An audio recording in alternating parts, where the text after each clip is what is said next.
Bienvenue sur la vie Diamond Painting. C'est moi Dani qui vous prend pour ce tag du mois de novembre. Je remercie tout d'abord encore beaucoup les gens qui reprennent le tag et qui s'amusent à le partager à leurs abonnés. Je suis très contente que ça circule. Donc, on va y aller avec notre mois de novembre. Novembre est le 11e mois de l'année et il compte 30 jours. Dans plusieurs régions de France, le 11 novembre, c'est aussi le jour du renouvellement des contrats de fermage, location des terres agricoles de ferme, là, et en conséquence, le jour du déménagement des paysans. Ça, voyez-vous, est-ce que c'est encore comme ça de nos jours? Moi, je ne le savais pas. C'est de l'armistice. Le 11 novembre, il y a l'armistice. Le 2 novembre, c'est la fête des morts. Le 1er novembre, c'est la Toussaint. Ça, c'est les grandes fêtes générales de novembre.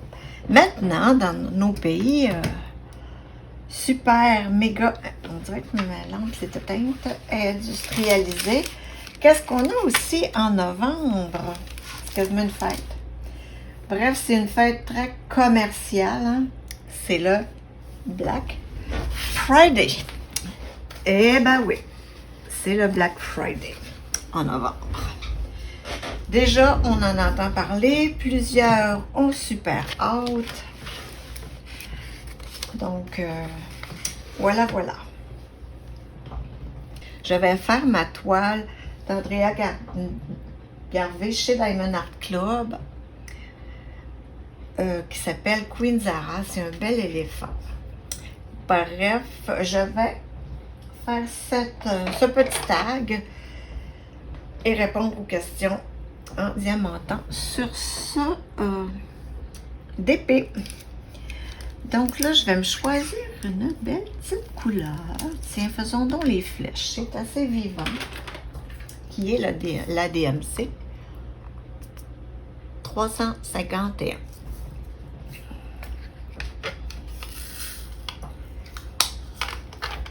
C'est en diamant. Les signes astrologiques, eh bien, du mois de novembre, ben, du 1er au 20 novembre, c'est le Scorpion. Une belle petite bébite qu'on ne veut pas rencontrer, mais qui donne des gens sympathiques. Mais je connais pas beaucoup de gens, moi, qui ont leur fête en novembre, à part le garçon de mon conjoint, de mon mari le plus vieux, là, son garçon qui a eu 40, qui va avoir 40 ans en fait, puis à laquelle on a fait une belle grosse fête il y a 2 semaines. Et du 21 au 30, c'est le signe du Sagittaire qui est un signe de feu. Le signe de Scorpion, ben, c'est un signe d'eau. Donc, je vais utiliser mes multiplaceurs. À un moment donné, je vous parlerai de ma façon de fonctionner avec mes stylets et mes multis. Mais là, c'est pas le but de du tag. La pierre de naissance du mois de novembre, eh bien, c'est le topaze jaune et la citrine. Ce sont 2 pierres jaunes, très pâles et très jolies. Ensuite, oups, pardon, j'ai fait des petits nébulateurs. Bon. Donc, les vertus du topaze, tonifie l'état général, calme la nervosité, soulage les maux de tête dus au stress, favorise un sommeil récupérateur, aide à la cicatrisation, améliore la digestion et redonne de l'appétit. Bon. Cette pierre a beaucoup de vertus. Cette pierre aussi favorise l'équilibre et la santé mentale et la loyauté. L'équilibre mental, pas la santé mentale. Il y a aussi le citrine qui est une pierre jaune aussi assez pâle qui ressemble à s'y méprendre au topaz jaune. Je vais d'ailleurs vous mettre de belles photos comme à mon habitude dans l'écran. Et la citrine, elle est également considérée comme une pierre de naissance du mois de novembre, naturellement. On lui attribue des vertus, la vertu du succès. Ben, pardon, on devrait tout avoir une petite citrine dans nos poches. Donc, la citrine, le succès, l'écoute et la clarté de l'esprit. Bon, ben, c'est une très belle vertu. Très, très belle vertu. Il y a du topaz bleu aussi, mais ce n'est pas la pierre de naissance, en fait, là. C'est vraiment le topaz jaune qui est la pierre du mois de novembre.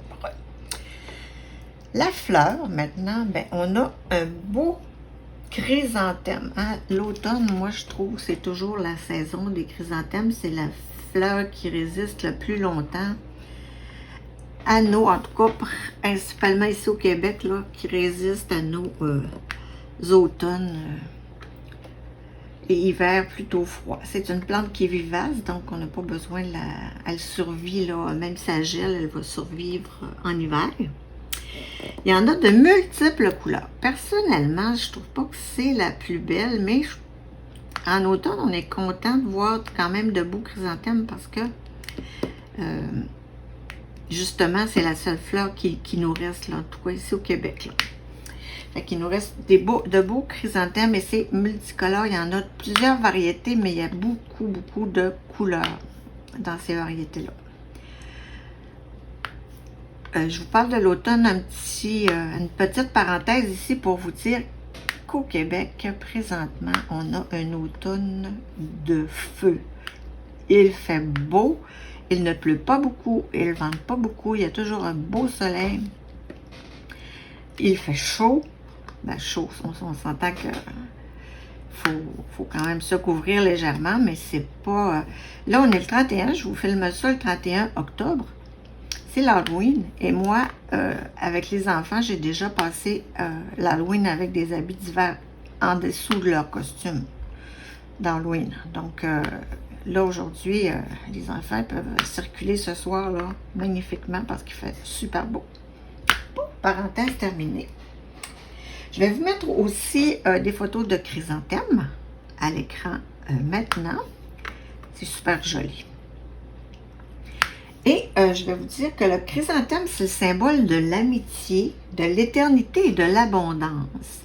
Mais ça signifie aussi la fin d'un amour. Ça, je ne savais pas. Moi, je trouve ça toujours très, très cocasse, en fait, d'avoir des informations, tu sais, d'aller prendre mes informations. J'apprends et je découvre, puis ça me fait souvent bien rire. Il me semble que ton chum t'arrive, nous chum, c'est petits copains, en passant, si vous êtes français. Ton petit copain t'arrive avec un bouquet de chrysanthèmes, tout fier de lui, puis quelqu'un se met à pleurer. Oh. C'est ordinaire, hein? Bref, moi, je savais pas ça. Donc, n'offrez pas de chrysanthème à vos amoureux. C'est plus pour une amitié. Le proverbe, ben, je le trouve pas très, très, très mignon, mais que voulez-vous, c'est le seul que j'ai trouvé, parce que des fois, j'en trouve plusieurs, mais j'en choisis un, tandis que là, ben, j'ai dû prendre celui que j'ai trouvé, point final à la ligne, parce que j'en ai pas trouvé tant que ça. Bref, le proverbe est: le mois de novembre est malsain, car il fait tousser dès la Toussaint. Fait que c'est plate. Je la trouve pas drôle, pas du tout, puis je le trouve bien ordinaire, mais que voulez-vous? C'est ça, on va faire avec pour ce mois-ci. On va être maintenant rendu à nos petites questions tag. Je suis un petit peu plus loin qu'à mon habitude pour diamanter parce que je voulais pas que vous voyiez mes cheveux dans le bas de l'écran. Donc, puis j'ai pas mon appareil habituel puisque, bon, l'autre est sur la charge, c'est fini d'ailleurs, mais je le changerai pas, là, je suis tout installé avec mon téléphone. Le son est d'ailleurs beaucoup meilleur. Ça se dit-tu? Peut-être pas. Mais le son est sensiblement plus beau avec mon téléphone. Bon, là, c'est tout mal mis. Je vais essayer de me replacer. Parce que là, comme je vous dis, je suis un peu loin, donc je ne vois pas très bien. La première question. Qu'est-ce qui te met facilement en colère? Moi, je vous dirais l'absurdité, l'incompétence et le manque de respect. Ouais, c'est trois choses là qui m'horripilent. L'absurdité, ben, c'est parce que moi, tu sais, faut pas me prendre pour une imbécile, là. D'emblée, quand j'arrive quelque part, puis on me prend ou de haut, ou on semble avoir une certaine condescendance envers moi. Non, ça fonctionne pas. Je dirais aussi le manque de respect. Hein, encore là, quand tu vois des gens que tu ne connais pas, on n'est pas de chômé, ça fait 30 ans, là. Comme je dirais, on a une expression ici au Québec, je ne sais pas si ailleurs cette expression-là vaut aussi, mais on a une expression qui dit « on n'a pas élevé les vaches ensemble ». Ça sous-entend que quand on élève des vaches, on devient copain-copain. Mais bref, ça veut dire je te connais pas, garde-toi une petite gêne. Ça aussi, c'est une expression québécoise. Hein? Je suis vraiment dans mes expressions ce soir. Garde-toi une petite gêne, je te connais pas, là. Tu sais, les gros gros comme le bras, tu sais, ça dépend aussi de la relation que tu as avec la personne aussi. C'est sûr que moi, j'ai travaillé dans le public. Hein. J'avais quand même un rôle d'accueil en première ligne. Là. Puis, moi, là, quand les gens arrivaient devant moi, peu importe l'âge, là, je voulais qu'elles se sentent en confiance, respectées de moi. Donc, je dis pas un enfant de peut-être en bas de 10-12 ans, là, mais tu sais, la minute qui commence à avoir leur personnalité, tout ça, je veux dire, moi, je leur disais vous à mes patients, puis me faire tutoyer, ça me dérangeait pas par eux, là, tu sais, parce que justement, je voulais qu'ils soient bien, puis tout ça. Donc, tutoyer, que je travaille mal, je suis vraiment trop loin, là, je fais juste de la crotte, parce que moi, je mets de la pâte à fixe dans mes embouts multiples. Puis, si je touche la toile avec ça, ben, mais d'habitude, je fais pas ça. Voyez-vous, là, il y a toujours un petit peu de pâte à fixe qui dépasse. C'est pas très chic, là. Des fois, je remets un diamant dessus, ça paraît plus, puis ça n'empêche pas d'adhérer. Bon, continuons. Ça paraîtra pas trop. Ouais, le manque de respect, le tutoiement, tu sais, puis je disais l'incompétence. Moi, si je vais quelque part et que je veux un service, je m'attends à ce qu'on me donne le service. Oui, avec respect, comme je disais tout à l'heure. Mais je veux que la personne qui est en avant de moi chante, là. Je veux sentir qu'elle connaît son job, qu'elle connaît son affaire, qu'elle connaît son produit, qu'elle connaît...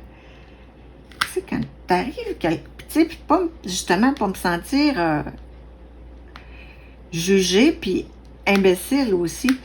Je vous dirais que depuis le manque de personnel, le manque de main-d'œuvre qu'on vit présentement, je trouve que c'est partout. Les gens nous servent, les gens font leur job, mais tu sais, des gens qui ont l'air d'aimer ça, puis qui ont l'air de connaître leur affaire à fond, là, non. On dirait que c'est des gens qui ont été parachutés, là. Ça me met un peu en colère et hors de moi. Exemple, t'appelles quelque part parce que, je sais pas, mettons, tiens, on va prendre ça comme exemple. Bon, j'ai un problème avec mon ordinateur. Bon, mettons. Fait que là, j'appelle quelque part pour me faire aider. Là, à l'autre bout, tu sais, ça nous prend déjà pour un moins que rien, qui connaît rien. Ils se mettent au-dessus de nous, puis d'emblée, c'est toi qui as tort. Vous savez, la devise, le client a toujours raison. Non, ça, c'est plus vrai, ça. Tu veux un service, tu veux quelque chose, tu appelles quelque part, en partant, tu es dans le tort. En partant. C'est à toi de te débattre pour faire valoir ton point, puis dire que oui, là, tout ce qu'ils te disent, tu l'as fait comme il faut, mais ça marche pas encore. Tu sais, c'est toujours de ta faute s'il y a quelque chose qui fonctionne pas. Fait que bref, je pourrais en dire longtemps, mais ces trois affaires-là, ça me met vraiment hors de moi, là. Quand je parle à quelqu'un pour la première fois, c'est sûr que je vais dire vous. S'il me dit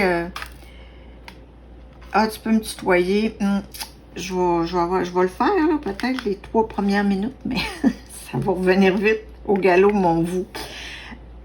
Il y a les petites dames à la résidence de ma mère, ben, je les connais vraiment, ben, tu sais, je vais voir ma mère 2 fois, en tout cas minimum 1 fois par jour. Ça fait que les dames de la résidence, elles me connaissent très bien.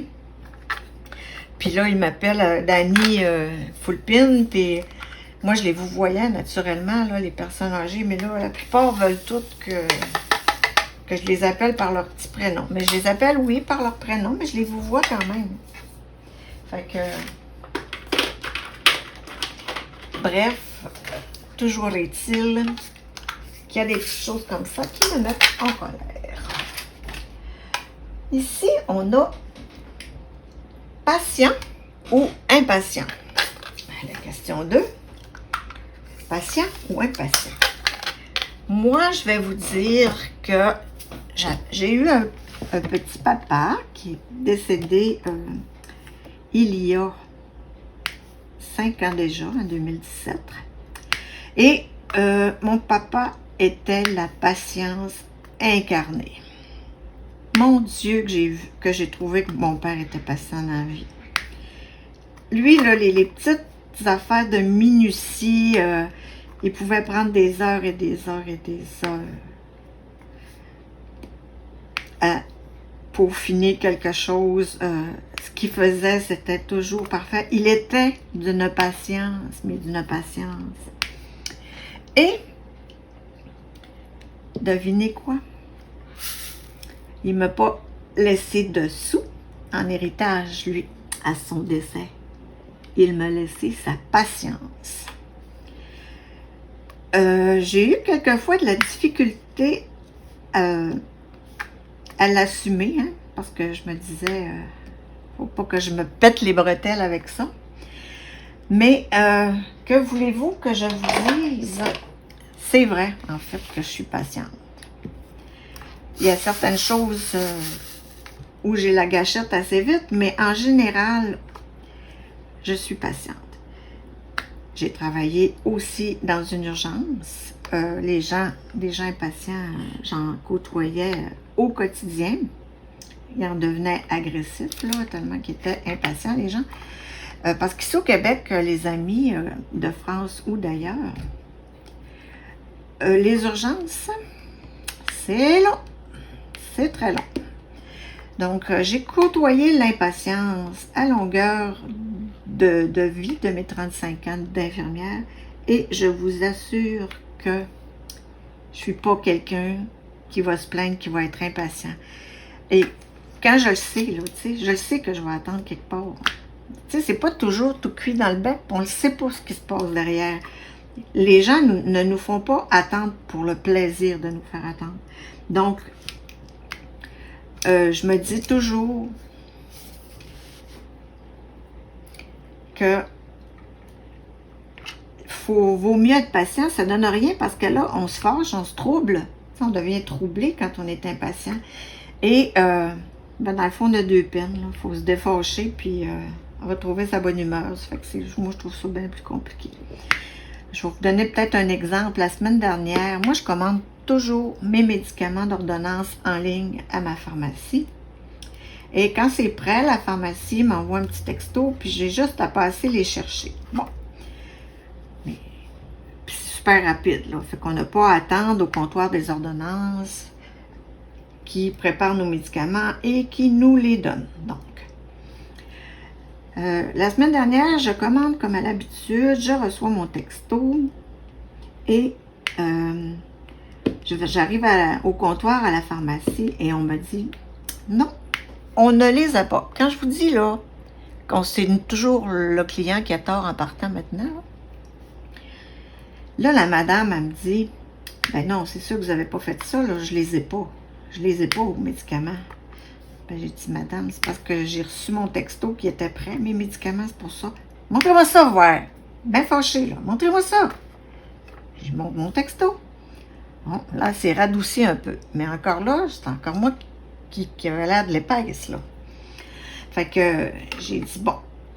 Fait que là, ils se sont mis à chercher, mais ça a pris, je sais pas ce qui était, là. Je sais pas ce qui était caché, mais bref, ça a pris un certain temps avant qu'ils trouve mes médicaments et qu'il me les donne finalement. Ben, qu'il me les fasse payer finalement. Bon. Ben, même pas, je paye en ligne aussi d'habitude. Ça fait que j'ai vraiment pas grand-chose à faire. Fait que j'aurais pu m'impatienter, là, puis quelqu'un d'autre...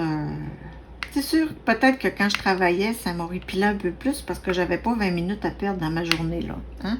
On s'entend que des fois, il y a peut-être le facteur travail aussi. Là, je travaille pas. C'est d'ailleurs ce que j'ai répondu. C'est que là quand je retourne voir la madame, j'ai dit, bon, c'est fait, là, on les a retrouvés. J'ai dit, c'était pas moi qui étais dans l'erreur, finalement. Là, plutôt de s'excuser, là, parce qu'elle m'avait comme accusée, là. C'est plutôt de s'excuser, là. Elle est encore aussi bête qu'au début, puis...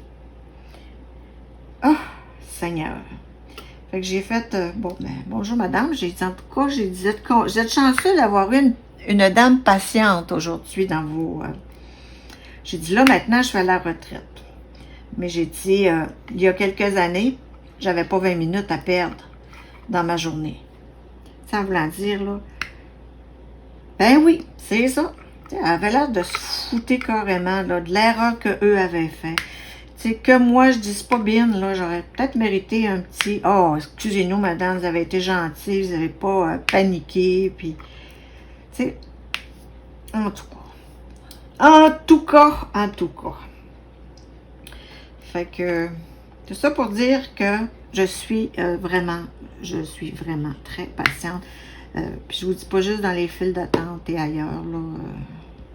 J'ai de la patience à revendre. Donc, notre troisième question. Es-tu fonceur ou timide? Moi, je vous dirais que je suis un petit mélange des deux. Ça va dépendre pour quel... dans quoi. Mais je suis pas d'un genre timide, par exemple. Tu sais, je suis pas quelqu'un qui... Je ne suis pas quelqu'un qui ne prendra pas sa place, là, parce qu'il est gêné, là.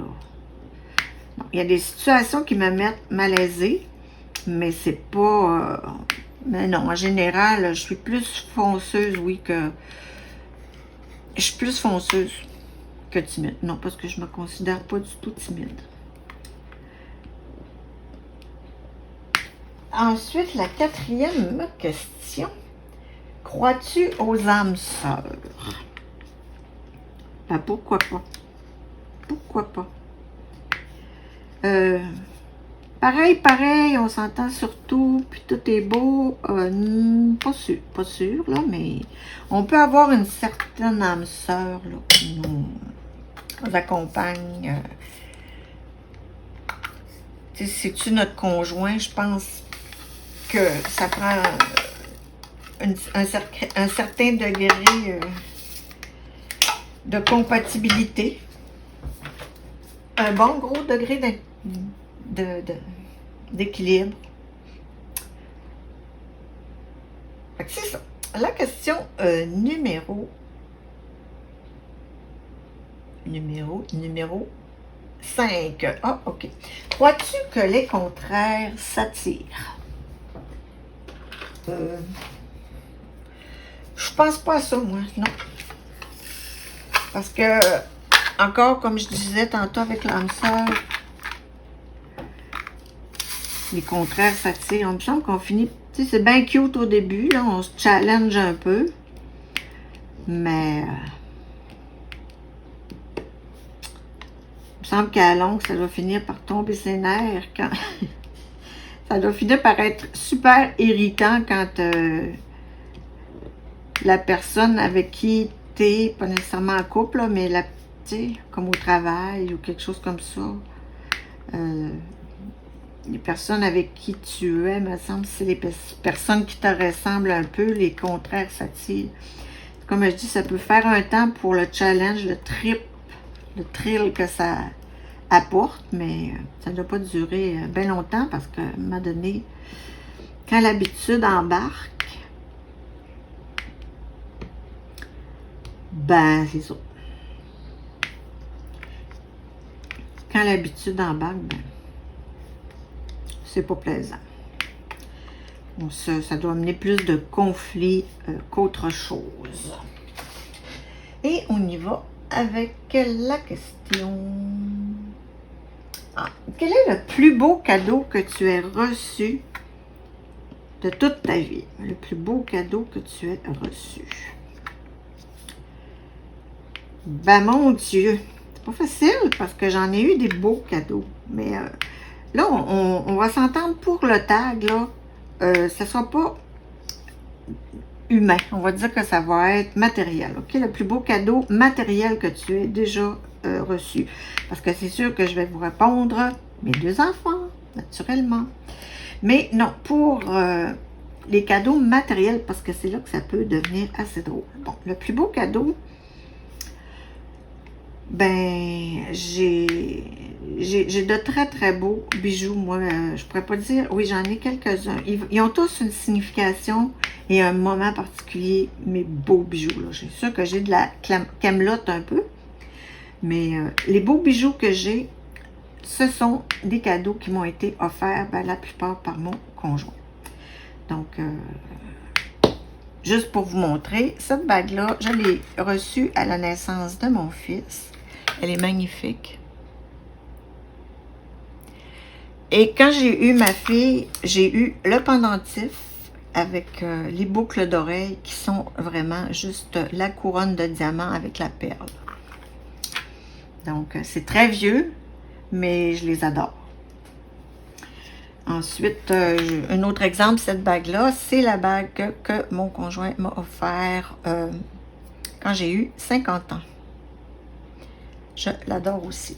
Il y a ma bague de mariage, naturellement, mais ma bague de mariage, quand on s'est mariés, nous autres, en tout cas, il est arrivé une drôle d'histoire avec nos bagues, là, mais bref, moi, c'est la bague de ma grand-mère qu'elle portait. Puis, c'était la mode dans le temps. Je ne sais pas si vous avez connu ça, mais des bagues familiales. Là. Tu sais, tu avais la pierre de naissance de la maman, puis tout autour, tu avais les bagues, les pierres de naissance des enfants. Bon, moi, ma grand-mère a toujours porté cette bague-là. Et quand je me suis mariée, ben, j'ai dit, mais tu sais, elle était laide, là. Elle était rendue toute pas belle, mais elle était en or, donc ça valait encore le coup. Donc, quand je me suis mariée, ben, j'ai tout enlevé les petites pierres autour et j'ai fait mettre juste des diamants. de vrais beaux diamants. Fait que elle est super belle, elle est significative parce qu'elle appartenait à ma grand-mère, elle a une belle forme. Bref, c'est ça que je dis. Moi, tous mes beaux bijoux veulent dire quelque chose, donc c'est mes plus beaux cadeaux. L'autre question. Quel est le pire, bien sûr, hein? Quel est le pire cadeau que tu aies reçu à tout jamais?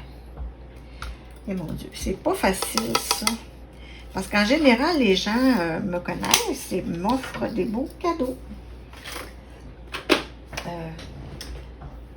C'est peut-être dans des échanges au travail que j'ai reçu ou des prix que j'ai gagnés au travail dans les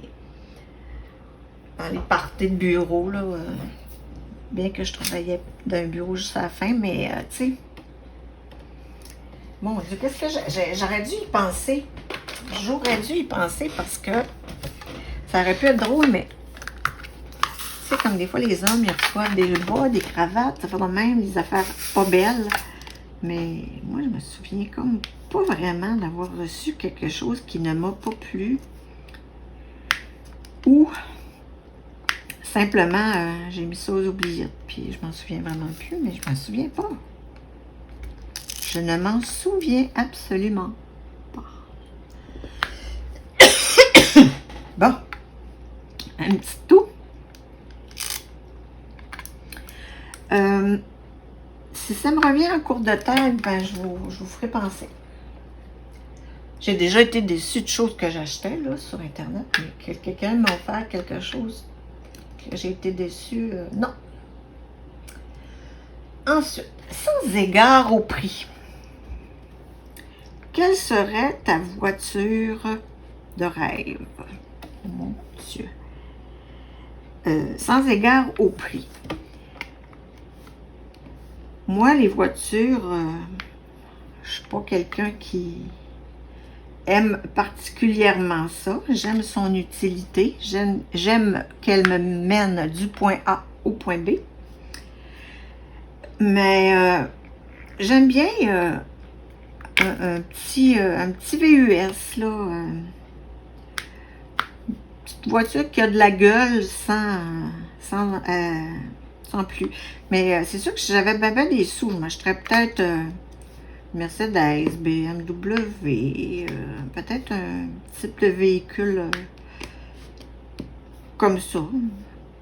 Pas très gros, je pense, parce que on est la plupart du temps, on est deux maximum dans la voiture.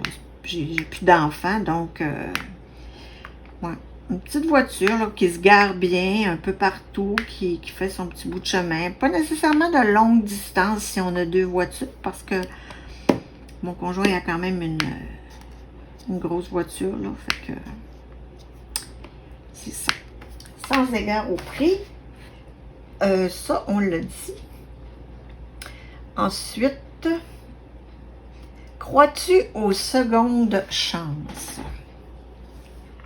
Eh bien, je vous dis que je suis patiente, hein, mais j'ai de la misère avec la seconde chance.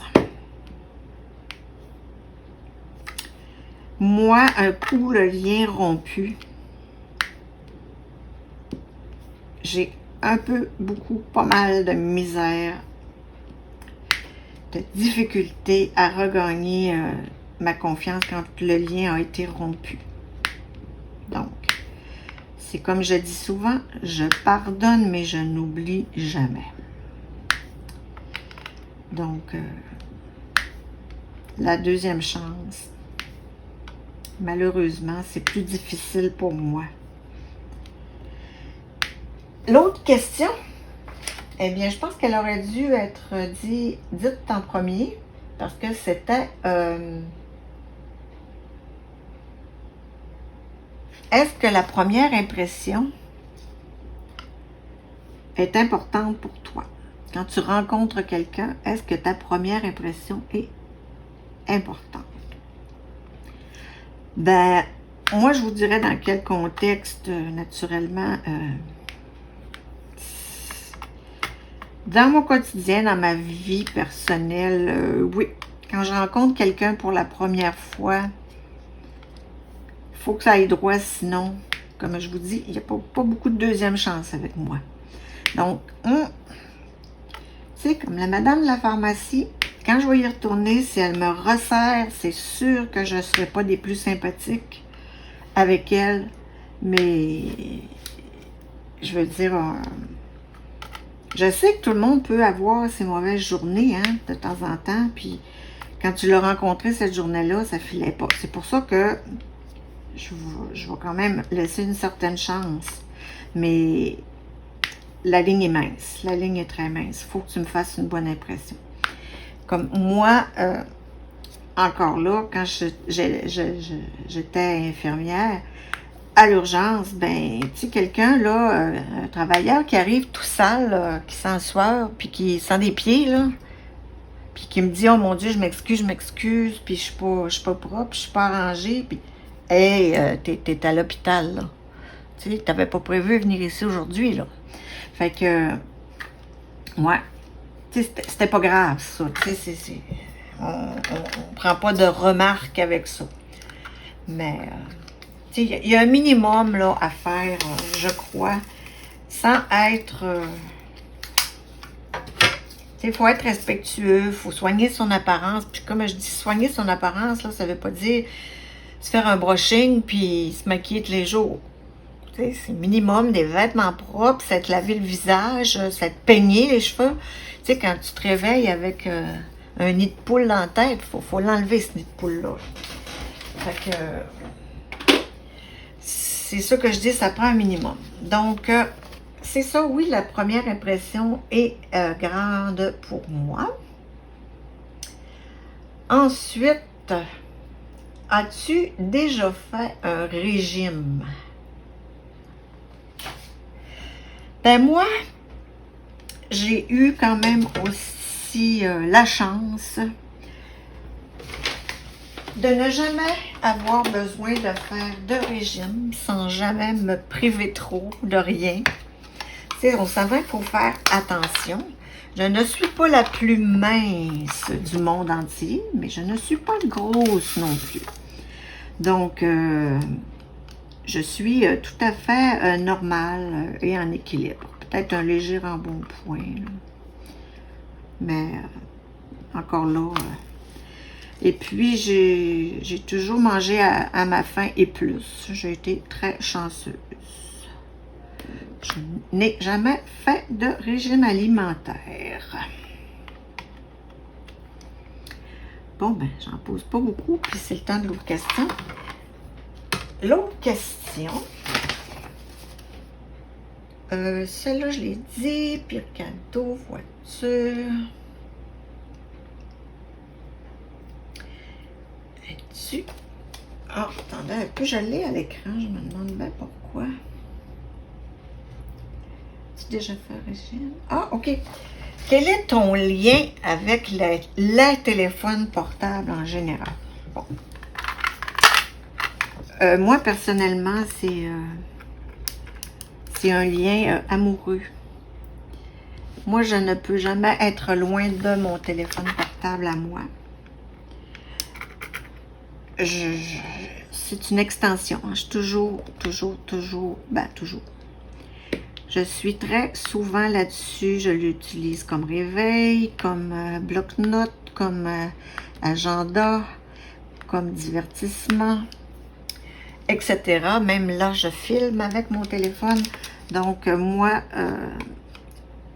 je peux difficilement m'imaginer une vie sans. Retourner à une vie sans portable, ça serait pas facile.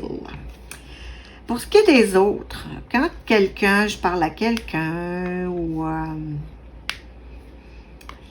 à table, par exemple, moi, c'est des choses qui ne me dérangent aucunement. Mais aucunement. Je me dis, on est en 2022, bientôt 23, et c'est la vie, quoi. Tout le monde a ça, des téléphones. C'est sûr que si je te parle et tu me réponds pas parce que tu es sur ton téléphone, là, je vais être un petit peu outrée. Par contre, tu sais, si on continue de jaser pareil, quand même, que tu regardes un peu ton téléphone pendant qu'on se parle puis que tu me réponds quand même, moi, j'ai aucun problème avec ça, là. Puis, à table, il y en a qui font des pactes, on met le téléphone là, faut pas... un souper entre amis, c'est sûr, si tout le monde est chacun sur le téléphone, c'est pas intéressant, mais je veux dire, tu sais, utiliser à bon escient, moi, en tout cas, j'en vois pas de problème, là. Tu sais, j'ai un beau-frère, entre autres, puis un ami de nos meilleurs amis. Les autres sont outrés, là, de que quelqu'un touche à ça en leur présence, là. Voyons donc. Mais tu sais, c'est des gens aussi que je considère qui vont être toujours un peu à la traîne du monde moderne. Tu sais, faut comme vivre avec son temps, je le redis. Donc, c'est ça, je crois qu'on arrive à la dernière question. Dernière question. Qui est, je la trouvais bien drôle celle-là. Raconte-moi une petite blague. Eh oui, raconte-moi une petite blague. Ben, je ne l'ai pas préparée, pardon. Donc, on va demander à Google, OK? On va voir qu'est-ce qu'elle nous répond. OK, Google, raconte-moi une petite blague. Je suis un véritable sac à blagues. Quel est le mode de transport préféré des vampires? Le vaisseau sanguin. Selon APRR, la voiture reste le moyen de transport préféré des Français. Bon, à doute. Donc, Google m'a répondu, mon assistant Google plus loin, peut-être vous l'auriez entendu, quel est le moyen de transport préféré des vampires? Et ça tombe bien, on est le 31. Eh bien, ce sont les vaisseaux sanguins. Ah, ah, ah. Donc, ça clôt le tag de novembre. Je vous prépare ça à l'instant en vous mettant mes petites photos. Et je vous dis merci de partager et d'y répondre. Et on se dit à bientôt!